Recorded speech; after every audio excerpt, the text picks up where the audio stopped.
Global South Summit is being held in virtual mode tomorrow. We have shared with you the themes of various sessions planned during the summit. The inaugural session, led by Prime Minister Shri Narendra Modi, will commence at 10 o'clock in the morning. This would be followed by 4 parallel ministerial sessions beginning at 12:30 p.m. These will include the sessions by Ministers of Foreign Minister, EM, Education, Finance and Environment. In the afternoon, 4 more parallel sessions, parallel ministerial sessions are scheduled. These will begin at 4 p.m. These will include the sessions, again by EM, as by the Ministers of Energy, Health and Commerce. And finally, there will be a leader session again, a concluding session, at 6:30 p.m. tomorrow evening. Opening segments of each of these sessions will be live streamed. That is the intervention by the Indian participants, Prime Minister and the Indian ministers. And please follow us on our social media updates to exact live stream links we will share with you. And we'll try to bring you more updates once the event concludes. Okay, along with that, may I open the floor for questions? I saw your hand first, Siddhant. So Siddhant from Vion. So the question on the Indian nationals in Qatar, any update? Have we got consular access? Any more details? Okay. Yeah, go ahead. Sir, I'm Sahil from ENI. Sir, IDF has entered the Gaza City Hospital of Al-Shifa. What's India's position on that? On what? The hospital? Okay. Which one? I saw a hand here. Yeah, please. Sir मैं नीरज दुबे प्रभात साक्षी से sir Myanmar में जिस तरह के हालात हैं बहुत सारे लोग मिजोरम में भाग के आए हैं अलग अलग रिपोर्टें हैं कि 2000 लोग भाग के आए हैं 5000 लोग भाग के आए हैं कुछ लोगों को हमने वापस भी किया है कोई एग्जैक्ट आंकड़ा है क्या और हमने क्या वहाँ की सरकार से बातचीत की है इस मुद्दे पर Behind, yeah, please. Sir, on the 20th, the India-Australia 2+2 is happening. Can you tell us a little more about it? You are announcing it, right? Well, just checking. Okay. If I am, then that's good. Not so bad. Then you can answer this part 2 of it. Can you tell us? I'll try to see what I can tell you. What is going to happen and yeah, sure. What are the main issues under discussion? Will do. Vineet Dixit from NewsX. Sir, this is regarding the long-delayed agreement of free trade agreement with the United Kingdom. Microphone closer, please. United Kingdom. UKFTA. Yeah, UKFTA. What has been the progress? This subject came up during Dr. Jaishankar's visit to London, where he met Mr. Cameron. Okay. Anything related to any of these? I can take it in one shot rather than come back. Mizoram or Myanmar? Myanmar. Okay. So this is Abhishek from CNN News 18, sir. There are reports that some of the soldiers from Myanmar side, they had entered Mizoram and then they were reportedly taken by Indian Air Force planes to the other side of the border from where they could go safely. Is it true or what would you have to okay. say on this? Fair enough. Anyone else related to this? If not, let me take this round of questions and then I'll come back to you. Let me start with actually let me start with you on the 2+2. Look, we do intend to host the 2+2 in the next edition of the 2+2. As you know, the inaugural edition was last year. But we haven't officially formally announced it yet, so if you permit, I'll wait for that, and then we'll be able to share a little more information on that. At this point, I don't have any update. But as I said, it is our turn to host it, and we would like to host it very soon. But till it's confirmed, let me not jump the gun. Let me go on to the case. I think you were asked about the FTA.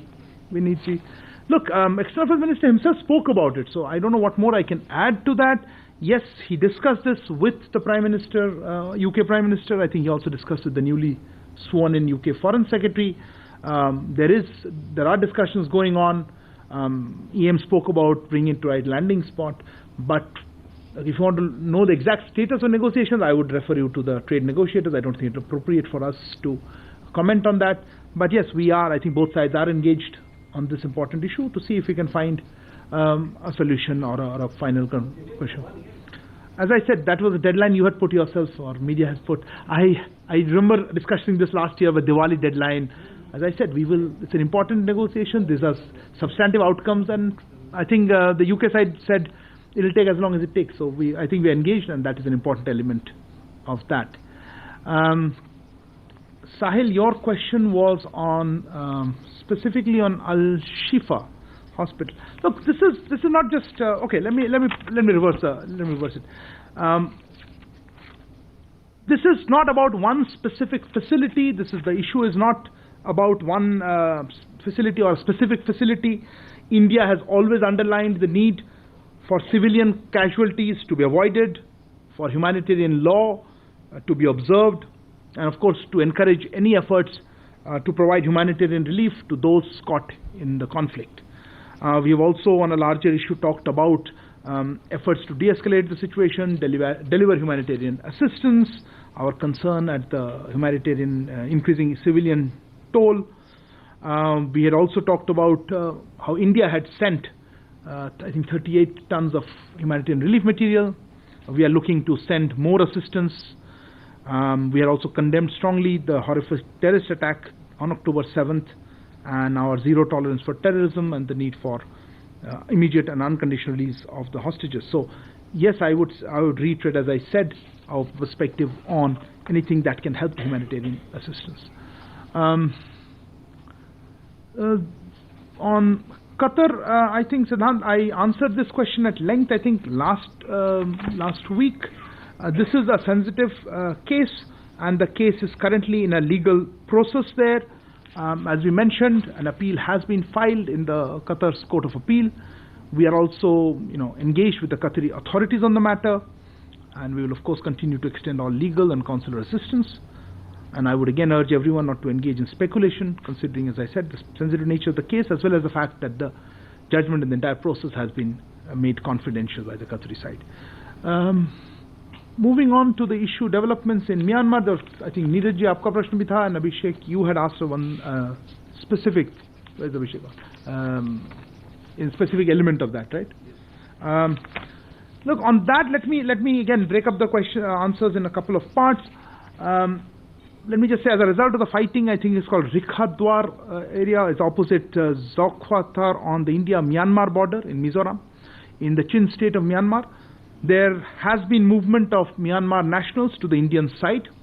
We are deeply concerned with such incidents close to our border. Our position on the ongoing situation in Myanmar is very clear. We want cessation of the violence and resolution of the situation through constructive dialogue. We reiterate our call for return of peace, stability, and democracy in Myanmar. Since the current conflict started, I think it was in 2021 in Myanmar, a large number of Myanmar citizens have been taking refuge in India. Local authorities in the concerned neighboring states have been handling the situation appropriately on humanitarian grounds. We have also been facilitating the return of those who wish to go back to their country, to that country, that is Myanmar. And of course, for specific details about Myanmar nationals who have crossed over to India, I would have to refer you to the concerned authorities.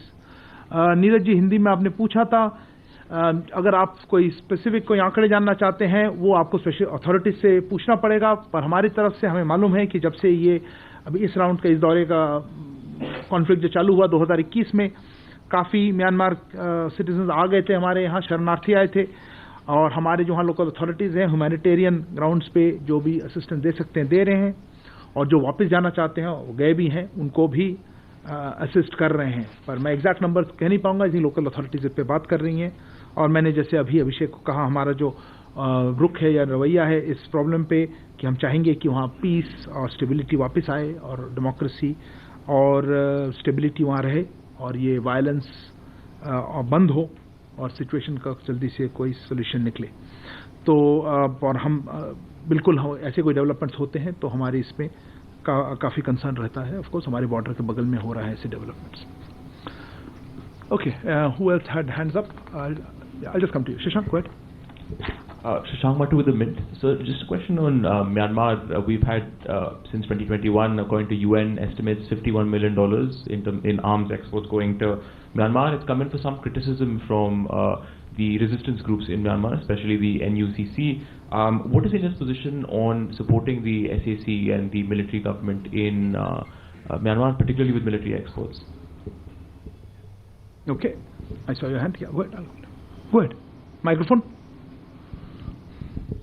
I am Rajiv from Malayalam Norma. I just wanted to ask about the Indian lady who is sentenced to death in Yemen.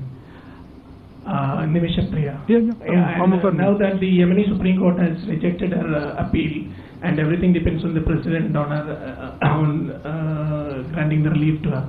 So, what is the steps ME has taken as directed by the Delhi High Court? Just wanted to have the okay. Yeah, go ahead. I'll come to you. Yeah, go ahead, ma'am. Eliana TASS News Agency. Good afternoon. So Russia and India held this week foreign office consultations. As we know, we saw your tweet. We read. I do hope you got to know of it other than my tweet. But anyway. So detailed discussions took place. Can you please share maybe some more information? What were details in these discussions? Okay. And particularly, I wonder if the sides discussed high-level context, highest level context especially. So can we expect, what context can we expect in the closest future, especially between our leaders? Thank you. There was a hand up somewhere else. Yeah, no, before that, I saw you once. Yeah, please, go ahead. Hi, Shubhajyoti from the BBC. Election schedule has been announced in Bangladesh last evening, and the main opposition party over there rejected it almost immediately.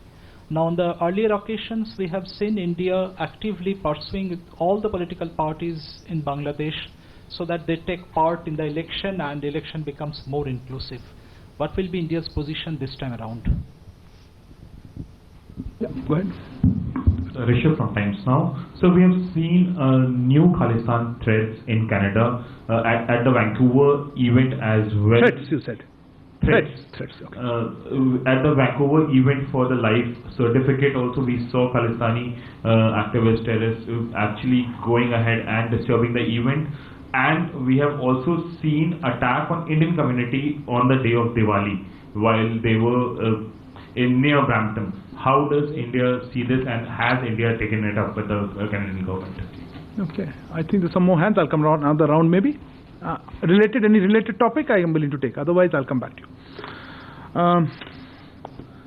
Let me start with you, Rajiv, on the issue of the Indian national in Yemen. Look, as you know, we've been following this case, of course, and we are aware of the recent development that you alluded to. We are extending consular assistance. But since it's a legal issue, there as well as I think it's gone to the, as you said, Delhi High Court, I would not like to comment on those steps, but certainly we are in touch. We are extending whatever consular assistance we can, but do understand that this is a legal process in their country too, and we will see in whatever way we can continue with this process. On the issue of Foreign Office consultations that you mentioned, Eliana, this was, of course, they did take place, as you said, through our tweet, as we highlighted that. I don't have much to add, but let me just recap that we had this on the 13th of November. Both sides, of course, discussed a range of issues of mutual interest, including related to energy and defense cooperation. Both sides have engaged each other at various other levels also in order to take forward our special and privileged strategic partnership, and such exchanges will continue to further enhance the comprehensive bilateral ties. I don't have much else to announce other than what the two sides have already done. Foreign Office consultations are a useful mechanism to take stock of where we are and what more we can do. I certainly don't have anything to, any update on any highest level contact that you mentioned. Regarding Rishabh, you mentioned about developments in Canada. Look, I think you mentioned two different cases, quite separate. In fact, on the specific issue, as you mentioned, we have seen some misleading and inaccurate social media reports in this regard. You mentioned the one about a consular camp. Our High Commission and consulates in Canada regularly organize consular camps. One such camp was organized near Vancouver on November 12th or 13th to provide life certificate to pensioners. The event was held successfully despite attempts by a few radical elements to cause trouble. Our Consul General was not present at that site. We reiterate the need for nations to respect the Vienna Convention on Diplomatic Relations so that our diplomats can discharge their diplomatic obligations.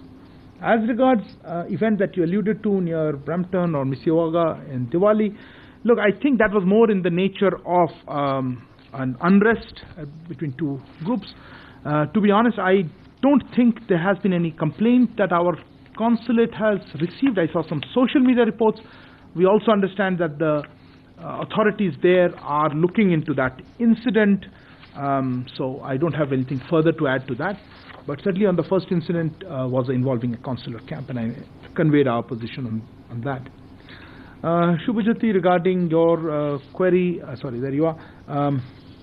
Election schedules. Look, I think we have been repeatedly highlighting our position on Bangladesh elections, as well as this is something that the Bangladesh people and have to decide for themselves.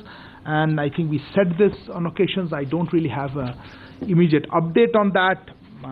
You are asked what is our position regarding the rejection of it. Look, again, I don't think it's appropriate for us to comment on that. It's up to the Bangladesh people and their democratic systems to work this out. I'm not sure in the past what we have done. I'm not sure I agree with what you said. However, I will leave it at that. Shashank, your question again was on Myanmar. I don't know how I would have slight disagreement with us propping up or supporting the SAC. I don't think that's objective at all. It's the government of Myanmar. We have engagement on cooperation with them, the neighboring country, on various issues, and I think whatever actions we take are in the light of overall, our interests and whatever else that guides our thing. We are certainly cognizant of our responsibilities, and we keep in mind all factors in it. You quoted some figures. I'm not going to be able to comment on that. If you specifically on that topic, if you would like more information, I would refer you to the relevant authorities. I don't think the MEA. But as I said, our position on developments in that country is something that's of concern, of course, and we have been engaged to try to see how we can have a peaceful situation there. Okay, let's take a last round of questions. Kalol. Kalol from The Hindu. So, coming back to Bangladesh once again, so you have repeated what the Foreign Secretary said last week about thank God about election being an internal issue for Bangladesh. But when we look at the news reports, we find various diplomats, especially of the Western countries, Ambassador Peter Haas of the United States to begin with, is reaching out to all political parties, rather in an unusually activist manner. And he's not the only one, and they are raising issues. You did say the U.S. ambassador, right? Yes, I did, because he's in the news pages. You're asking the wrong person. Yeah, but I'm just making that point that, with your position, you are very unexpectedly, located with China and Russia. Sorry, Kalol, you got to make it tighter. This question is going nowhere. Okay, fine. So what's exactly your query? Just in 2+2, you discussed... 2+2. Yeah, in the 2+2 dialogue with the US. With the US, you discussed Bangladesh, and so it's really looking like as if you have a difference of opinion on Bangladesh with the United States. So I was thinking if you would clarify, because it's been written about in the Bangla press in Dhaka quite a lot, that there is apparent difference over Bangladesh and the election process between India and the United States. And the Bangladesh position is not important. No, I mean, I don't understand your question. Anyway, I'll answer what I can. I got you. I hope you got it. Okay. I'm not sure, but I'll try. Okay, I had a hand up here. Yeah. Yes, please. Hello. I'm Takashi from the Japanese newspaper called Asahi Shimbun. My question is about the Voice of Global South Summit. So the simple question is the issue of Israel and Palestine will be also one of the topics during the summit, and does Indian government also have a willing to more engage with for the more dialogue and then cessation? Sorry, repeat the last part. Indian government willing to do what? Willing to do more support for the dialogue and then cessation between. You mean separate from the VOGSS, or separate from the Voice of Global South Summit, or generally? Through Voice of Global Summit. Okay, fair enough. Yes, yeah, go ahead. Hi, Pia with the print. Just a clarification on the case of the 8 Navy veterans in Qatar. What is the status of the appeal? Has it been accepted, rejected? Are we still waiting for the Qatari court to provide a decision on this appeal? If you could just give a specific update on that. Thank you. Okay. Before I take second round of questions, Yeshi, go ahead. Yeshi Seli from the New Indian Express. There are 19 Indian schools in Qatar, and the Qatari Education Ministry for this ongoing calendar year dropped Diwali as a holiday. This has been done for the first time. Is MEA likely to take it up, or do you have any say in it at all? Okay, and yeah, go ahead. Runjun Sharma, RG. I want to ask about the Voice of the Global South Summit. How many participations are confirmed? How many countries? Okay. And if there was nobody else, I'll give you the last second one. Last one, yeah, go ahead. So it's last question. So one on cricket diplomacy. Oh God. So either India's BRICS partner or Quad partner will be in the finals. Any of the leaders expected to travel to India because the South African president has expressed interest to travel to India to witness the match? Okay, that's a. Okay, let me try to answer these queries. Pia, let me start with your question, Richard. As I said, an appeal has been filed. I am not aware of any decision at all by the Court of Appeal in this regard, so I presume our appeal is there. I mean, rather the appeal on behalf of the detainees is in the process. I had seen some reports that they have been adjudicated on, decided upon. I don't think that's factually correct. So yes, the appeal process is underway, and we would hope for a positive outcome. On the issue of Voice of Global South Summit, there were a couple of questions. Runjun, your query was how many? Look, we've had on a virtual summit. I don't want to comment. Even otherwise, I rarely comment on participation till people land up. But for a virtual summit, let me not prejudge how many will come. We have confirmations, a very large number of confirmations. We'll try to bring you a real good updated figure once they are actually there. But I mean, as you know, last time we had about 125 countries to participate. That's a good number to work around, and that's what I would start working around. But we've had good confirmation. So let's see till how many finally land up there.